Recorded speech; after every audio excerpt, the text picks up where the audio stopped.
If it's okay with your professor for you to use ChatGPT this way, and you do want to check to make sure that it is all right, one helpful way to use Chat is to help you generate search terms and keywords related to a research paper topic.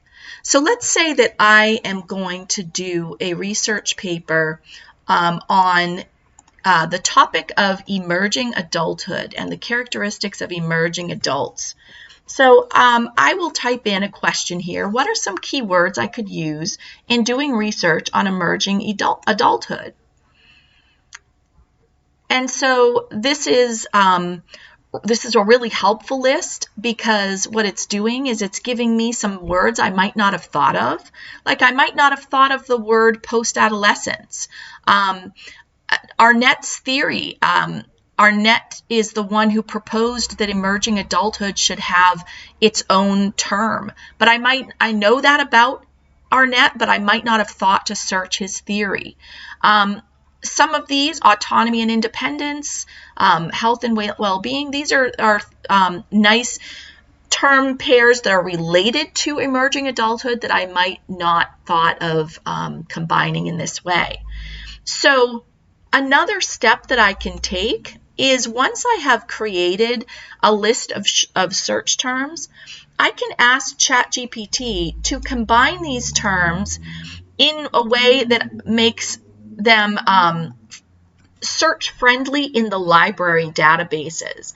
Your teacher may have talked to you about something called Boolean indicators or Boolean limiters.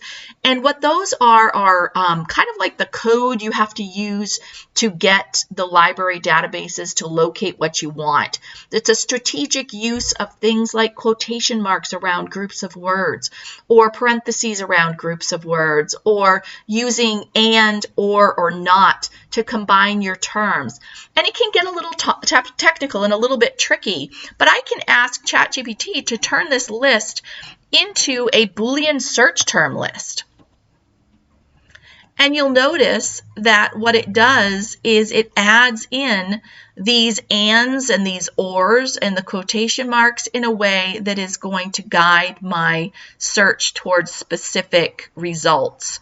And again, this is something that the librarian or your professor may have gone over with you in your class, but it can be a little bit technical and confusing, and until you get comfortable with it, you can use ChatGPT as a helpful tool to help you convert your search terms into Boolean operators. So another handy way for you to kind of take responsibility for your own learning by using this really powerful tool.